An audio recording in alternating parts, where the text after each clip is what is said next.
आज बॉलीवुड सेक्शन में हम आपको मिलवाएंगे अभिनेता गुलशन दवैया से, जो बता रहे हैं बॉलीवुड में अपने सफर को लेकर। तो चलिए सुनते हैं कि आखिर क्या कहना है उनका अपने इस सफर को लेकर, कैसा रहा उनका बॉलीवुड का ये सफर। बैड कॉप के लिए अच्छा था, बहुत ही ऐसे फिल्मी सेंसिबिलिटी से बनाई गई एक सीरीज़ है वो, और जिसमें अनुराग कश्यप के साथ एक्टिंग करने का मुझे अवसर मिला था। He is been my director, he is been my producer, but he is been my co actor and colleague also now. बड़ा अच्छा आया, उनके साथ समय बिताने का बहुत समय मिला, अवसर मिला था। बहुत गप्पेबाजी की हमने। एंड आदित्य के साथ तो ये मेरा दूसरा प्रोजेक्ट है, एक फिल्म भी कर चुका हूँ, कमांडो 3। वो एंटरटेनिंग और मज़ेदार चीज़ें ही बनाना चाहते हैं और कुछ उनका मोटिव नहीं होता है। He wants people to have a good time.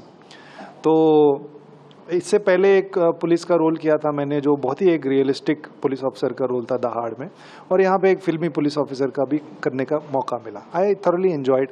एक डाइवर्सिटी, एक वर्सिटैलिटी क्रिएट होता है उससे मेरे करियर। जो किरदार में मुझे पर्सनली इंटरेस्ट है करने में, तो मैं नहीं सोचता हूँ कि ये हीरो विलन है क्या है। If I am genuinely interested तो मैं उसे एक्सप्लोर करता हूँ, और तैयारी के लिए कुछ समय चाहिए होता है। I select generally first, genuinely interesting लगना चाहिए मुझे रोल, और फिर मुझे लगना चाहिए कि प्रोजेक्ट मेरे करियर के लिए अच्छा होगा। क्रिटिसिज्म इज़ इम्पॉर्टेंट, आपको समझ में आता है कि हाँ ठीक है, audience criticism is also important, कि कई बार हमें पता नहीं होता है कि क्यों पसंद आ रहा है, क्यों नहीं पसंद आ रहा है। So it's fine, it's part and parcel of the game. कुछ जितना ज़रूरी है उतना मैं पढ़ के लेता हूँ, जो ज़रूरी नहीं है मैं छोड़ देता हूँ। ये फालतू का क्रिटिसिज्म सब मैं छोड़ देता हूँ, मैं ध्यान ही नहीं देता उसके ऊपर। Nepotism is a privilege that everybody have the privilege ना। जैसे मेरा प्रिविलेज क्या था कि मैं प्राइवेट स्कूल में पढ़ा, मेरे माँ बाप का घर मेरे पैसे से नहीं चल रहा है अभी भी।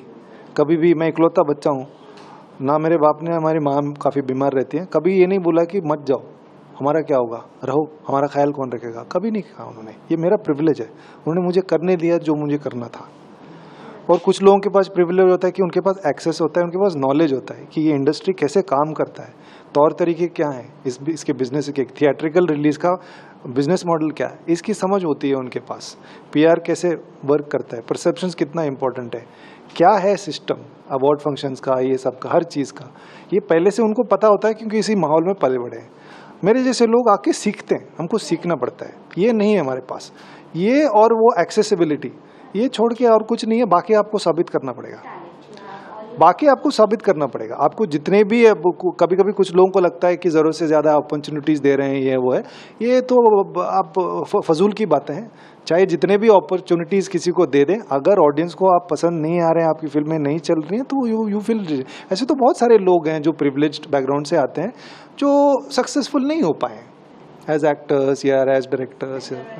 बहुत लोग हैं ऐसे वहाँ पे, और ऐसे बहुत सारे लोग भी हैं जो बाहर से आए थे। शाहरुख खान भी one of the biggest examples. वो कुछ नहीं से आए थे, वो इतना बड़ा नाम, one of the biggest stars in the world बने हैं वो। तो रामलीला में बहुत समय देना पड़ता है, because mister Bhansali takes his time.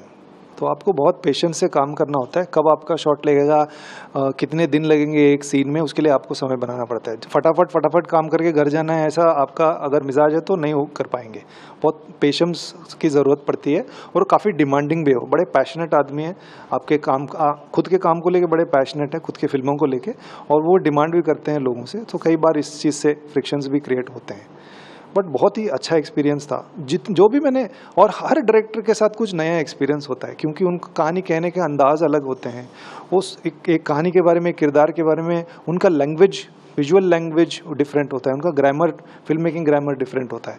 और इसमें अपने आप को ढालना अच्छा लगता है मुझे, और सीखने भी मिलता है, एक नया तजुर्बा भी मिलता है। और कई बार उस दिशा में वो पुश भी होता हूँ जो दिशा में मैं नेचुरली शायद ना जाऊँ, तो they push me in that direction. उसमें एक अनुभव, नया चीज़ कुछ करने का अनुभव भी मिलता है।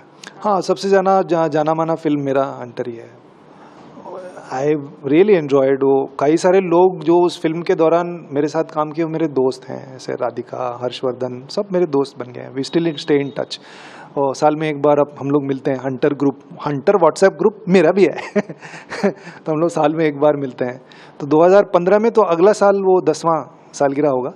सो we want to go back to Pune, because Pune में शूट हुई थी वो, और वही होटल जहाँ पे हम लोग रुके थे, वहाँ पे रूम लेके आई थिंक ऐसे 2-3 दिन कुछ ऐसे बैठ के बातें करें। अभी तो सब लोग अयाशी वयाशी कुछ नहीं है, ऐसे सब लोग बात करें, क्या करेंगे, कुछ खाया जाए, नहीं, कुछ भी ड्रिंक्स, ऐसे कुछ ऐसे थोड़ा टाइम पास करके आ जाएंगे to celebrate the 10 years. It's given lot to me in terms of like brand value. अगर किसी चीज़ का है मेरे काम को लेके तो वो हंटर का है। अभी भी हंटर 2 कब आ रहा है, ये सीक्वल कब आ रहा है, ऐसे लोगों को थोड़ा एक्साइटमेंट है उसको चीज़ को लेकर। तो मुझे लगता है कि अगर बनेगा नहीं बट एक ब्रांड वैल्यू है उसका, है वो ज़रूर है। और बड़े अच्छे लोग थे, दोबारा से काम करने भी मिला कई लोगों के साथ में। It was a wonderful process. 2 दिन शूटिंग रुक गई थी जब बाड़ा साहब गुजर गए थे, but apart from that it was a wonderful process. Janhvi Kapoor ki तरह से wife so much, but on set how she is? Very professional, very respectful, very hard working. एक बच्चों की फिल्म है जो मेलबर्न में दिखाई जा रही है अभी, लिटिल थॉमस, वो आई थिंक ये साल या अगले साल यहाँ पे भी रिलीज होगी theatrical. Working on one project or one project? मैं 1 at a टाइम ही करता हूँ, तो है कुछ प्रोजेक्ट्स, तो फिलहाल एक की शूटिंग चल रही है, तो बीच में 1 महीने का गैप है।